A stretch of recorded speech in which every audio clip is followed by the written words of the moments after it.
अस्सलाम वालेकुम व्यूअर्स, मैं हूं आपके साथ फ़िज़ा रियाज़। आज के व्लॉग में हम बात करेंगे कि टीएलपी ने जो एहतजाज किया, सड़कें बंद रखी, हुकूमत को भी परेशान किया, दोनों जानिब से झड़पें भी हुईं, जो मुज़ाहिरीन थे उनकी जानिब से भी फायरिंग की गई, बहुत से पुलिस वाले ज़ख्मी भी हुए। लेकिन ये सब कुछ किसके कहने पर किया गया? आखिर इसके पीछे मोटिव क्या था? इसके पीछे कौन था? ये पुरतशद्दुद कार्रवाइयाँ किसने की? आज के व्लॉग में हम बड़ी डिटेल डिस्कशन करेंगे। तो सबसे पहले साद रिज़वी और उनके बेटे जो हैं, ये पहले आया कि उनको गिरफ़्तार कर लिया गया है। फिर बहुत सी ख़बरें ज़ेरे गर्दिश आई कि उनको गोली लग गई है। लेकिन अभी जो पुलिस ज़राए से मालूम हुआ है, उसमें ये बताया जा रहा है कि अभी तक उन्हें अरेस्ट नहीं किया गया है, बल्कि ये दरख्वास्त की गई है कि अगर तो वो वाक़ई उनको गोली लगी और वो ज़ख्मी हालत में हैं, तो वो फ़ौरन से पहले जो है वो गिरफ़्तारी दें, ताकि एक प्रॉपर मैकेनिज़्म के ज़रिए सबसे पहले उनको बुनियादी सेहत की जो सहूलियात हैं वो फ़राहम की जा सकें अगर उनको गोली लगी है तो। उसके अलावा बहुत सी ख़बरें ऐसी आ रही थी जो पुलिस वाले हैं जब उन पर तशद्दुद किया गया, उन पर फायरिंग की गई है, तो वो भी बहुत से जो हैं वो हॉस्पिटल में ज़ेरे इलाज हैं और उनको भी बहुत मतलब सही मार कुटाई हुई है इन दोनों जानिब से। अब ये एकदम से साद रिज़वी ने ये सब कुछ क्यों किया? सबके माइंड में एक सवाल आता है कि जब 2 साल से गज़ा के अंदर जंग जारी थी, जब फ़लस्तीन अपने हकूक़ के लिए लड़ रहे थे, जब वहाँ पर लोग घास खाने पे मजबूर थे, जब वहाँ उनका कोई पुरसाने हाल नहीं था, जहाँ पर इंफ्रास्ट्रक्चर नहीं था, जहाँ पर उनको सेहत की सहूलियात फ़राहम नहीं थी, जब नौमौलूद बच्चे मर रहे थे, जब मासूम निहत्थे फ़लस्तीनियों पर जो हैं वो बम बरसाए जा रहे थे इसराइल की जानिब से, तब तो ऐसा कुछ भी नहीं था, तब तो इस तरह से रोड्स को ब्लॉक नहीं किया गया, तब तो पुलिस वालों पर फायरिंग नहीं खोली गई। तो फिर एकदम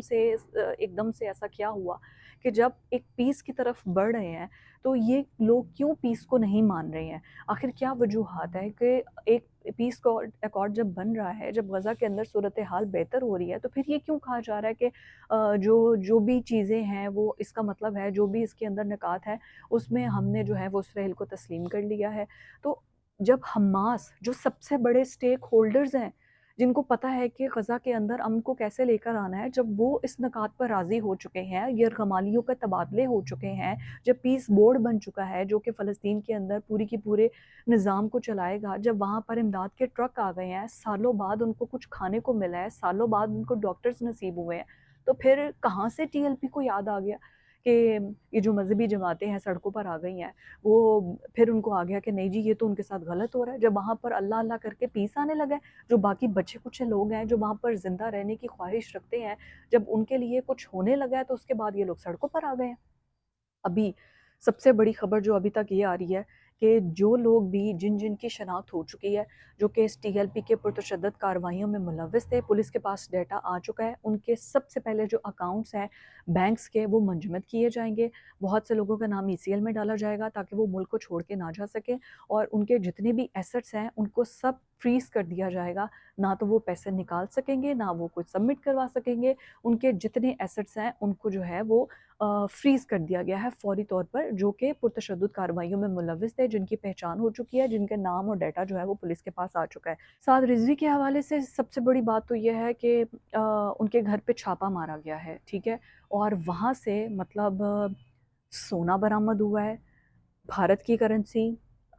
यूएई की करेंसी, सऊदी अरब की करेंसी, गैर मुल्की करेंसीज़ जो 3-4 मिडल ईस्ट के कंट्रीज़ हैं उनकी, वो भारी मिकदार में बरामद हुई है। पुलिस ज़राए के मुताबिक जो टोटल तफ़सीलात आ रही हैं जो उनके घर से छापे के दौरान बरामद की गई हैं, तकरीबन पाकिस्तानी करेंसी बनती है 14 करोड़ 44 लाख के करीब, जो कि कैश बरामद हुआ है। इसके अलावा तलाई ज़ेवरात हैं, प्राइस बॉन्ड्स हैं, इम्पोर्टेड घड़ियाँ हैं, भारतीय करेंसी 50,000 के करीब बताई जा रही है। इसके अलावा कनाडा, यूएई, सऊदी अरब, दुबई, इनके जो करेंसी है, प्राइस बॉन्ड्स हैं, वो बरामद किए गए हैं और तकरीबन जो मालियत है सोने की, वो बताया जा रहा है कि तकरीबन कोई 4 करोड़ के करीब मालियत का सोना जो है, मतलब एक भारी मिकदार में सोना जो है वो साद रिज़वी के घर से बरामद किया गया है। इसके अलावा जो इस पूरे टीएलपी के अंदर जितना प्रोटेस्ट चल रहा था, अब कानून जो है वो हरकत में आया है और वो तमाम लोग जो कि फेक न्यूज़ जो है वो फैलाते रहे और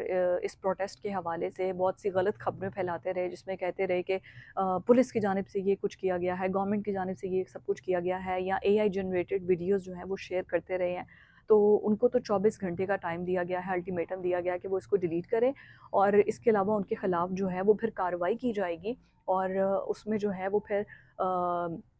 پیکا ایکٹ کے تحت بھی کارروائی کی جائے گی۔ اس کے علاوہ جو سائبر کرائم ونگ ہے وہ بھی ایکٹیویٹ ہوگا، وہ بھی کارروائی کرے گا کہ جو لوگ بھی اس پورے کے پورے پروٹیسٹ کے دوران جو منفی پروپیگنڈا پھیلاتے رہے ہیں۔ لیکن ایٹ دی اینڈ ایونچولی کیا مل گیا؟ 2025 پیس بورڈ غزہ کے اندر جو ہونا تھا وہ ہو گیا، وہاں پر لوگوں کو امن مل گیا، اور پاکستان کو آپ نے غزہ بنا دیا۔ پاکستان میں معصوم لوگ مر گئے، جس کے دونوں پارٹی سے، چاہے پولیس کی طرف سے ہوئے یا چاہے اس طرف سے ہوئے،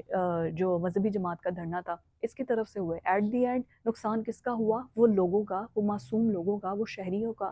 اسپیشلی میں وہ ایک ویڈیو دیکھ رہی تھی کہ ایمبولینس میں وہ بچہ جس کو راستہ نہیں ملا وہ مر گیا، اور اس کی ماں ایسے جھولیاں اٹھا اٹھا کے بددعائیں دے رہی تھی کہ ان پروٹیسٹ کرنے والوں کا کیا، جو جن کو ایمبولینس کو راستہ نہیں مل سکا، جو گزر نہیں سکے، جو بر وقت ہاسپٹل نہیں جا سکے، یا وہ جو راہگیر، جو عوام مر گئی شیلنگ سے، گولیوں سے، جن گاڑیوں نے کچل دیا لوگوں کو، جن کو اصل سوال تو یہ ہے نا کہ آخر کیا مل گیا؟ خود بھی سب یہ بھاگے ہوئے ہیں، عوام کو بھی خوار کیا ہے، اور صرف جی کہ ہم جو ہے وہ اس پیس معاہدے کو نہیں مانتے ہیں اور امریکن ایمبیسی جا کے احتجاج کرنا تھا۔ کیا مل گیا؟ سعد رضوی، ٹی ایل پی، مذہبی جماعت، جو لوگ بھی اس کے پیچھے پیروکار ماننے والے تھے، جو سڑکوں پر نکلے تھے، آخر کیا مل گیا آپ لوگوں کو